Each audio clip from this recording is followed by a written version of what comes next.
What's happening, Wargamers? Welcome to the After Action Report, and this feels like something we're seeing a lot these days, and Troop just kind of pointed out to me. This was a weird game. Yeah. This was a really weird game. I don't think any of our actions really worked along what we would consider statistics. No. I definitely feel like Psylocke overperformed and damaged. Claw kind of did the same thing back to her. After underperforming in defense. And Yep. that was a really weird interaction. And then we got even more weird actions over here. Yep. I honestly thought that you had a little bit of a comeback there. I actually thought I had the game. I was looking at it, I'm like, okay, so I'm going to block Carol out of this by moving Mind Transfer over here. You know what, if I get the power off of this, I'm going to be able to defenestrate, and even if I don't do all the damage to She-Hulk, she's going to daze at the end of the round because she's got 2 cubes. Perfect. So I got a question for you on that one. How come you didn't do the 5 dice into She-Hulk?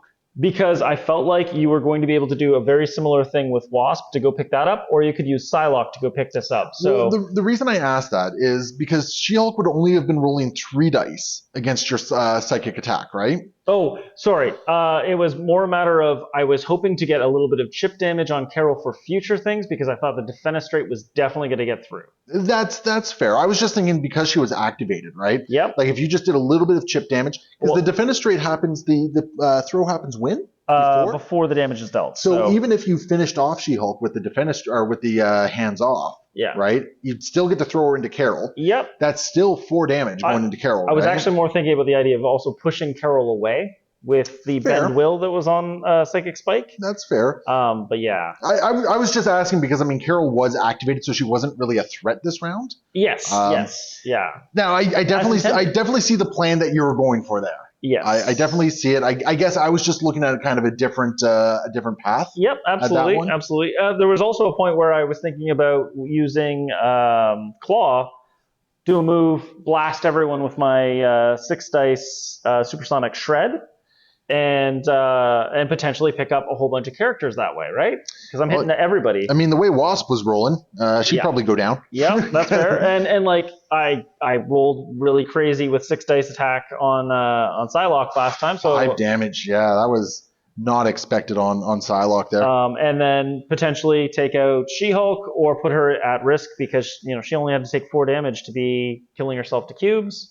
Only 2 damage to kill herself to cubes. Oh, right, yeah, right. She only had 4 left. Yeah. And that's because I totally get where you're going at. Like we had almost a fully powered up Carol that you were staring down the barrel of. Yep. And she had the power to rocket punch just all day and almost stay within binary form at that point. And so I was like, okay, well if I can keep her out of the way for a moment, I can probably deal with She-Hulk, and then if it's just my team versus Carol, I think I have a chance. Yeah, and it's interesting. I definitely see the plan that you're going with there. I guess the dice at the very end there they finally cool down. Yep. Well, I mean, they kind of cooled down. Some dice cooled more than others. Some dice cooled more than others. Psylocke turning around with just rolling like 10 damage there. I was definitely very fond of the idea of opening next turn with Killmonger, a Super Throne, into a charge for a Black Ops strike and just absolutely lay into Carol, hoping to take her down. I was so worried about what Killmonger was going to do to my characters there. Like honestly, I thought you might have had a very good chance of just taking out She-Hulk there. Yeah. But your second attack with Killmonger just didn't really do much. No. And then both of the attacks that came out of Emma unfortunately did nothing. Like if he had just done 2 more points of damage, She-Hulk would have been removed at the end of round 2, right? Yep. And then all of a sudden round 3 is a whole different ballgame. I agree. At that point. Like Carol, she's rolling 5, 6, 5, but as we've seen this game, the dice have already been doing a bunch of weird things. Yeah. So couldn't really rely on that. Wasp was kind of a non-factor. Well, so funny thing is, I wish I had not thrown a She-Hulk into Wasp because I would have had priority if I hadn't done that. So, fair. Well, who would have thought that Wasp would have just completely got dummied by all that, right? I thought it was going to be chip damage. Yeah. Yeah. That's kind of the story of this game. Like, there's so many of your attacks were like, I just want chip damage. Yeah. I just want chip damage. And then all of a sudden, like, Conan comes out and, I have priority back again, I guess. Yeah, no, it was nuts. Yeah, and it's interesting because I think if there was even just one round where priority went the other way, Yeah. right? Like it's all of a sudden it becomes a whole new story for you on that front. That's why you've got to always play criminal syndicates and all according to All plan, and according to plan. that's the only way to play, Troop, guys. do you miss what is it? Follow Me. I do a little bit, but that's okay. This game would have benefited from Follow Yeah, Me yeah. so I much. actually I had taken one of my previous Hellfire Club lists and adapted this from it, and as it turns out, it had Follow Me, and I took a moment to delete it from the list with a manly tear. So let's talk about your squad for a moment here, because your Yes. squad was kind of interesting. I'm Yep. gonna admit I don't personally see the synergy going on with this one, so I'm just kind of curious what the mindset behind it was. So the main thing is it's about powering up characters who normally are a little bit power starved. First of all, Killmonger. The idea that Killmonger can be online, ready to go with a SERP with the Black Ops strike right off the snap and a charge. I love it. I love the idea of it. The fact that this was cubes and people were going to be able to heal back up. Those things were both things that I'm like, Emma's really good at healing tiny bits of damage. I really like that. I felt like Killmonger and M'Baku were good people to take a little bit of damage from big physical And you hits. know what? M'Baku did have a good turn. Yep. He put a lot of damage out, right? Well, and that's the other thing. They also have well, M'Baku has control because he actually has throws and he can't get thrown very easily himself. Whereas I feel like Killmonger has like a pseudo control where he scares people because he has a pretty good threat range, Scared me. and it And was like very effective. honestly, if your dice weren't below the curve on that second attack, right? Yeah, yeah, exactly. In retrospect, I probably would have. I think M'Baku and Emma being together was a very reasonable thing, but I probably should have paired Claw and Killmonger together. Well, I was actually thinking like if you put Claw here and M'Baku over here, and then had M'Baku come back into the fight, that might have been a little bit better for M'Baku, That's fair. Yeah, because it would have put Killmonger where he needed to be a lot earlier. yeah. Well, and I wanted him to build up a little bit of power, and I didn't want to put him at risk because both She-Hulk and Carol are very good That's fair. against him. And on the other side of it, if he gets up to that 6 power, he's just ready to go. So Yeah, no, that's fair. And I mean, I did kind of throw a wrench in things by Carol, kind of going, oh well, you're going over there, so let's just go yeah. over there, right? Well, and like it with the cube and my Hellfire Club and his natural power, like turn 3, I should have him online and ready to do all the stuff for 6 power, right? You were online pretty much on turn 2, Yeah, right? Like yeah. So you were able to do some things, and again, it goes back to that weird curve we yep, saw on the dice tonight. yeah. Dice were a little And I mean, there was a couple attacks where I did get lucky with my defense. yes, But yeah, both sides just chose a lot of violence going yeah. on here, and it wasn't until that last round where your attack dice kind of cooled down, right? Yep, and it was honestly really just Emma's dice, and then Claw fired into a person who happens to have martial arts in range 2, right? So Yeah, and that was unfortunate because you were kind of stuck in a bad position over here because yeah, we discussed this. Claw could have come over here and tried to dummy She-Hulk, but in that situation, She-Hulk drops her 2 things. Wasp comes over, picks up those, and then she does her 2 moves over here and does what Wasp did. yeah, well, I mean, So I assumed you would have picked up the cubes over here first as well. yeah, yeah, It would have made it a little bit harder for me to score the necessary points I need, I think. yeah. Because yeah, you wouldn't have had the power to do both the big beam.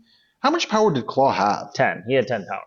So you could have done the And your big big beam. beam is what, 5? It's 5. So And yeah, you know what? You could have picked up these, walked over medium, gotten She-Hulk, picked up those cubes as well. You would have had 4 cubes. yes, and then I would be relying on Psylocke or Wasp not killing, both of them not killing Claw. Okay, well, I don't think Wasp was killing Claw. No, but I think she could have done the chip damage if Psylocke didn't get it done. Which is fair. I Yeah. think Psylocke was kind of the surprise here. She both did nothing and a lot Yes. because she took Claw in 2 attacks into Yeah. Claw, which surprised the ever-living bejesus out of me. That I don't think is normally on curve. No. Now, granted, I did spend some power to reroll, but at that point, it was Yeah. more of just a win more type Yeah. deal. Yeah, that was weird. I don't know. I think that's what I personally would have done. Yep.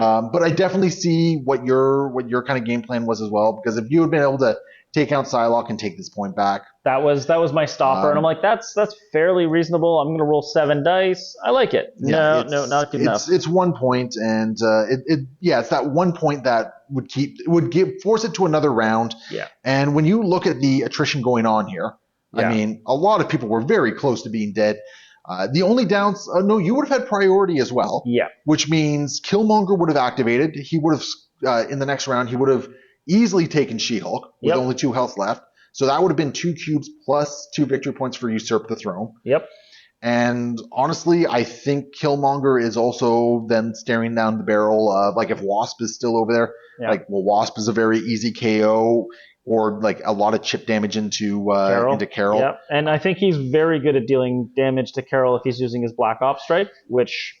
Yeah, and you would have had a kill count at that point as well, so Yeah. you get a reroll. So it's interesting. If this had gone one more round, I think things actually would have really changed because I think you would have actually been in a really good position to dummy a lot of my team. Yeah, and we got to remember, at the end of that turn, you had 3 characters who were all dazed, or not dazed, 3 characters who were all injured, and She-Hulk was going to be at Yeah. 18 health if you'd been able to daze her this round. But Yeah. like that next round, because like you would activate first, She-Hulk goes down.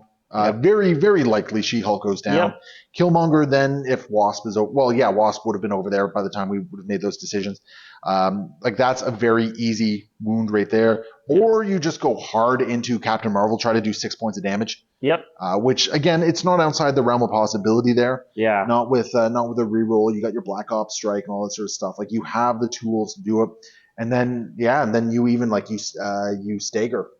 Carol Toss as well, a stagger right? in there, and like it's actually a pretty good. I don't hate Killmonger into Carol if he's already got power. Yeah, and I think that's really interesting because now that I'm really looking at a round 4, I think a round 4 might have been close to your game. Yeah.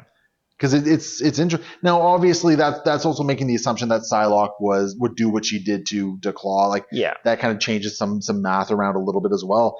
But I mean, Psylocke was only going to have 1 health remaining going into the next round. Yep. So that's why I actually thought I could take down Psylocke. Well, she didn't have the cubes at first. No, I know, but like if I shoot her and I get some damage on her, even if you take down Claw, you probably shouldn't have the cubes at the start of the next turn. Cool, great. That doesn't matter. Yeah, no, it's very interesting. One more round and this game becomes very different, I think. Yeah. Because Emma would have gone into the next round. She would have had 4 power. She would have been able to do some mean things. She-Hulk very likely down. Wasp, let's be honest, probably down as well. Yeah, well, she would also be in a situation where she could actually affect the game here, right? Yeah. So, well, Wasp would have taken 1 damage from the cube, so she would have only had 4 health remaining. Yeah. Right? Well, as soon as... Oh, dude. What? Dude. I cheated. Uh-oh. I cheated. I might still be okay here. Nope, I cheated, man. Could you shrink and then do it? The problem is I don't think I can transform back. Oh, dang it. Oh, yeah, I could have transformed back. I could have done a Wasp's Fury. Yep. Okay, yeah, so okay, so that's... Oh, no. We should have gone 1 more turn. No. Oh, actually, no, because I would have... Let's see this here. Let's see if we could have done this here. So I would have had to spend 1 to shrink. Or she was like back here. No, she was like right here, I think. Yeah, a little bit back, but that's fine. Yeah. Yeah, so she was about there. So she transforms. Okay. She moves long to get up there.